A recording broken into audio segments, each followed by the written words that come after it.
Hey guys, welcome back to this channel. So I want to make this video to address some of the recent market volatility that we're seeing in cryptocurrency, and I want to explain why this is happening and why I believe you're actually crazy to be selling your Bitcoin. Now, I'm not really one that gets into moon boy mania, although I'm very bullish on the price of crypto.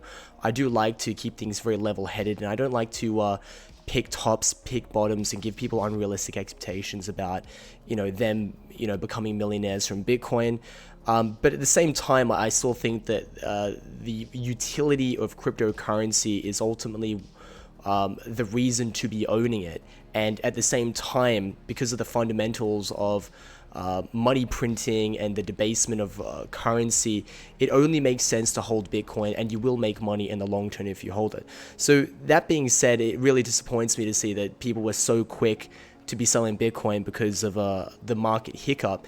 And I say that because of the time that we're in. If it was another time, maybe a year or two beforehand, I would understand if people were a little bit skittish about the price of Bitcoin going down and witnessing the volatility.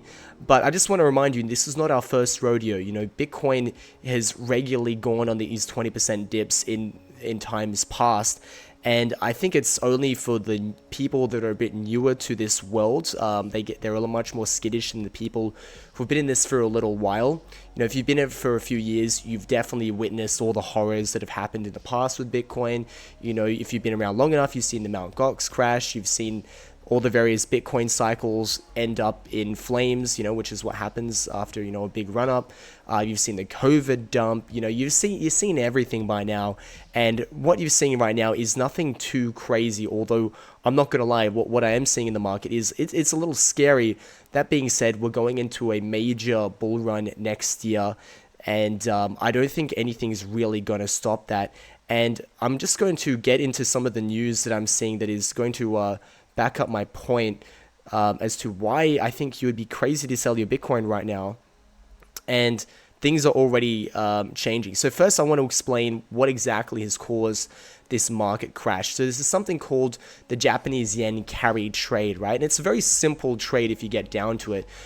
So the Japanese yen basically Japan's policy in regards to interest rates was that it was going to be around like 0%. It maybe had like a tiny amount, give or take, but for the most part it was been 0% for a good couple of decades. Their economy's been totally stagnant, and they've been propping up their economy with extremely low interest rates, allowing them to just basically print money out of thin air. Anyone that wanted to take out a loan could basically get free money for all intents and purposes. So the way to make money on this was to borrow a bunch of Japanese yen for next to nothing, right? With very low interest rates, or perhaps 0% interest rates. Take that money to the international market and then buy US stocks or US treasuries, or just even putting it into a US bank account, where it just might get a couple of percentage points, maybe just 1 or 2% in interest rates, right? So if you just look at it like that, not doing anything too fancy, not trying to pick the next, leading tech stock or anything like that, if they just basically got free money that was, in Japanese yen, converted into US dollars, and just put it in a bank in the US, right?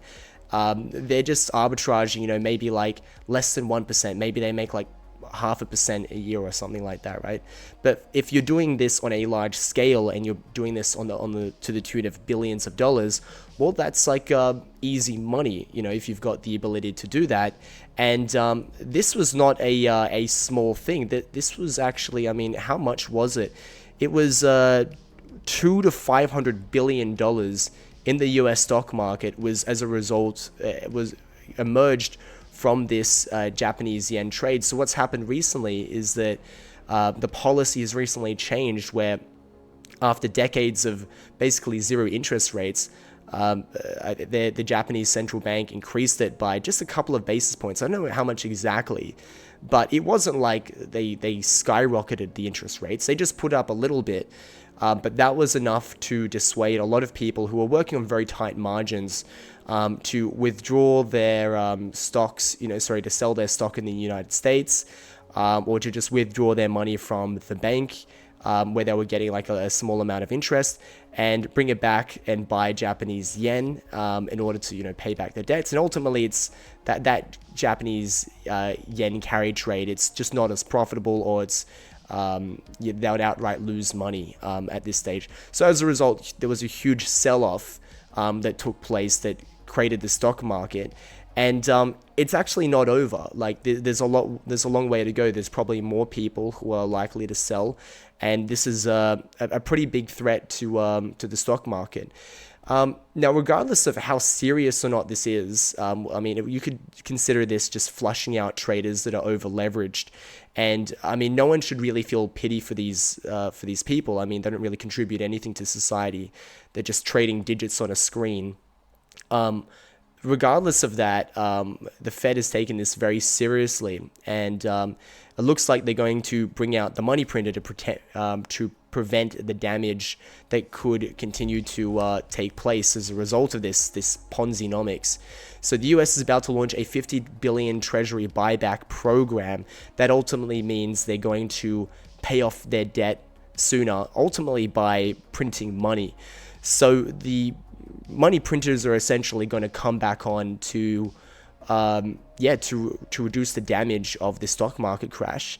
And that's pretty much all you really need to know. There isn't really any need to be selling Bitcoin or panicking, because the modus operandi of the people in power is simply just to print more money. That's going to be their solution to everything.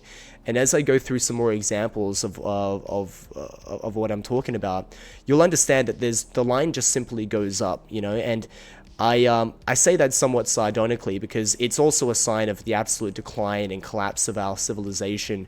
The fact that they just have every problem is a nail and all they have is a hammer. And the hammer is basically money printing. It's just spending more money. It's just going further into debt. It's increasing the tax rate, the burden on the citizen. I mean, it's definitely a very messed up society that we live in.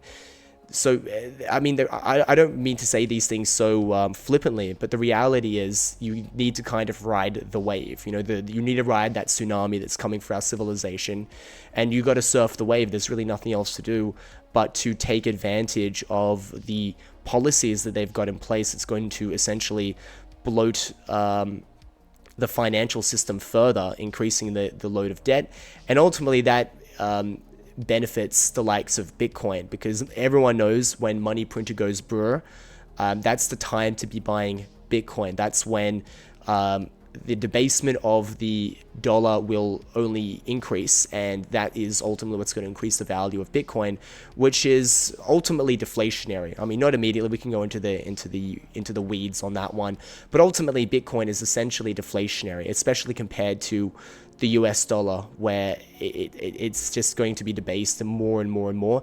And to ultimately keep the stock market Ponzi afloat, more money has to go and increase. And this is another thing that is no joke. The Fed is always paying attention to employment numbers, even though supposedly the Fed is a independent body. They are still beholden to what the president wants, and the president, in order to essentially increase the chances of a re-election, the biggest thing for him is job numbers, and they need to the central bank needs to help the president increase the job numbers. So so what happens is, if the Fed increases rates, there's less money floating around, and there's just less job creation. There's less businesses that are borrowing money to expand their operations, and ultimately there's just less jobs, right? So a cutting of interest rates and an increase in the amount of debt in circulation, the amount of money in circulation, is essentially good for jobs. Now, of course, I'm not saying it's good in general. I think it's a terrible thing that this is just the standard state of affairs. But I think this is just basically how they're thinking. So with unemployment rate rising and there being less jobs in circulation, job openings than they hoped for, it's likely that the president's going to press the Fed to reduce interest rates and get that money printer going burr. And all of these events that I've talked about just recently It's now priced in that the Fed now has a 75% chance of cutting the interest rate by 50 basis points by September. So pretty much a month from now, we could be seeing a cut in interest rates. Well, before everyone was speculating on interest rates coming, but I think it required a big jolt to the system to make this a reality much sooner. And another thing that unfortunately it's not worth joking about as well, I say this rather flippantly, but war is good for Bitcoin, war is good for the stock market, and it's a very terrible thing to say, but that is reality. As I said, there's nothing that ordinary people can do besides surf that wave of destruction, because there's nowhere really else to go. Now, war is good for Bitcoin ultimately because war implies that more debt has to be created to fund the war effort. And as we saw when there was a huge market collapse, the one stock that did do well was, I think it was Halliburton. It was, a large military industrial complex company that was actually doing well because a lot of investors were speculating that war stocks are going to be the go-to when war kicks off. And there was a really big event that happened recently where I think it was the Hamas political leader was assassinated in Tehran, which is the enemy of Israel. And this thing has been escalating and going just out of this world. And I'm not a political channel. This is not the focus of what my channel is supposed to be about. But I just want to look at the different factors that are going to increase the chance of Bitcoin being adopted further and further, even if it's just for speculation reasons at the beginning. So as more and more people understand, it's going to be mainly investors and institutional and traders and stuff like that, as they more and more understand that war is increasingly likely on the horizon, and major war, not even like a small war like we had in Iraq. Like I'm talking, a major escalation in tensions between major rival powers in the Middle East. The chances of the US going to war and having to print huge amounts of money to fund its war effort is the kind of thing that is very likely to happen, and that's going to pump up the money supply, further debasing the dollar and increasing the value of Bitcoin. And I want to end on one final note for those that were deciding to sell. I just want to point out to you, and this is very basics, fundamentals 101, but I just want to remind you, a year after the halving, more or less, is when you get a huge spike in the price of Bitcoin. You can't see here because this stupid ad I can't get rid of. But the halving happened in 2012, and then there was a huge pump in 2013, right? Halving happened in 2016, and then there was a huge pump in 2017. The halving happened in 2020. There was a huge pump in 2021. The halvings happened this year, and already it's starting to pump. Next year is going to be the golden bull run. How do I get rid of this stupid thing? Far out. Oh my goodness. All right, well, let me just...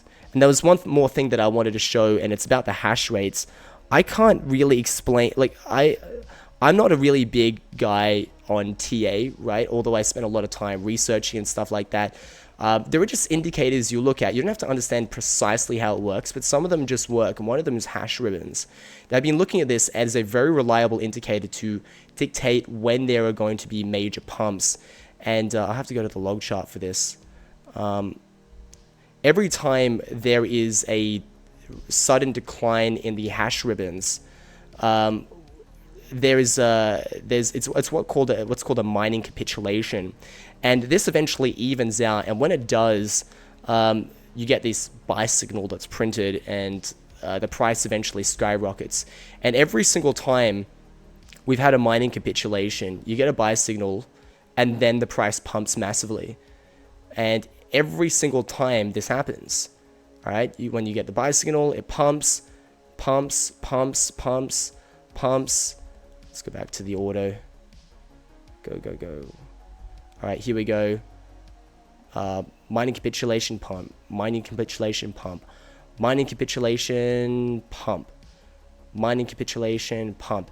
And often these things precede the kinds of pumps where once a pump happens, the price never goes back to that original level. And I mean, there are definitely times where that doesn't happen. But from looking throughout the history, I find that these signals are like the kinds, they only happen like maybe once or twice a year. And frequently when there is a pump, it never really goes back to those levels. I mean, sometimes it does, but it really is the sign of like a huge pump coming. And there was a huge crash when this happened. But I still hold to it that we're likely to see new all-time highs at some stage. And again, I'm not the kind of person that likes to speculate and say it's going to happen by December this year. I pray that I'd ever become one of those clickbaity YouTubers that talks about how you were going to get to like $1 million by the end of this year, stuff like that. But fundamentally, I believe that the price of Bitcoin is going to skyrocket still. I'm buying with three hands, and I don't believe that this market crash is going to take us to 40K and, you know, it's time to sell. I think traders are very skittish, and a lot of the people that are selling here are retail investors. I don't think these are institutions. I think there were some ETF outflows, but they're way more long than short in the long run. And it's mainly retail that's selling. So don't be dumb money. I really recommend that you don't sell. Yes, that is financial advice. I don't care. I'll just say it. I don't think you should be selling right now. So yeah, thanks a lot for watching, guys. If you like this channel, make sure to subscribe to it. I make videos daily about cryptocurrency, and I specialize in something called debanking, which is something I haven't seen amongst other crypto YouTubers. And basically my fundamental philosophy about Bitcoin is that you're supposed to use it. It's not supposed to be a vehicle for speculation. You want to be using Bitcoin to get off the grid. You want to be able to reduce your reliance on centralized financial systems. And I make videos about exactly how you can use Bitcoin to do things like, you know, how to make money in cryptocurrency, you know, how to be using your cryptocurrency to buy and sell things, you know, how to buy food, how to buy airline tickets, how to pay your bills, how to buy gold, how to buy cash, like all of these different things that most people still haven't really gotten on board with. Bitcoin is primarily a vehicle for speculation, unfortunately, in this day and age, and people are still waiting for some kind of end time prophecy of Satoshi where full Bitcoinization is going to happen, and you can just go to your local grocery store or your local coffee shop and buy like a latte with Bitcoin. The reality is this is basically already here. You don't have to wait for this time to happen. You just need to know the ways to do it. You need to learn some skills, and I'm here to teach you those skills. So make sure to check out the other videos in my channel and make sure to subscribe. And if you're interested in debanking, the main tools that I use to make this happen are peer-to-peer cryptocurrency exchanges that don't require KYC and don't require anything else, any other personal information, and they're non-custodial, which means your funds aren't stored on the exchange. And the beauty of peer-to-peer cryptocurrency trading is that you can use Bitcoin to buy and sell, you can use any payment method you want. So on a centralized exchange, you've just got a bank transfer, but on, say, a peer-to-peer cryptocurrency exchange, you could, say, trade gift cards, right? Like if you sell your Bitcoin for gift cards, you can then use your gift cards like on Amazon, and then you could buy food on Amazon, right? That's an example. Or you could sell it for other kinds of gift cards that will allow you to buy food from your local grocery store, right? You could do it with, you could buy and sell with PayPal, with TransferWise, Revolut. I think peer-to-peer cryptocurrency trading is the way to properly debank yourself, and this will basically be the equivalent of a bank for you. That way you can live in Bitcoin, and then when you need cash or something like that, you can go there, you can go to the cryptocurrency exchange, and you can sell it directly for cash, or you can sell it for gold, or you can sell it for gift cards, you can sell it for PayPal funds, whatever you want. So make sure to use my referral links in the description down below, and if you want to learn how to use these tools, check out my other videos, and I'll see you next time.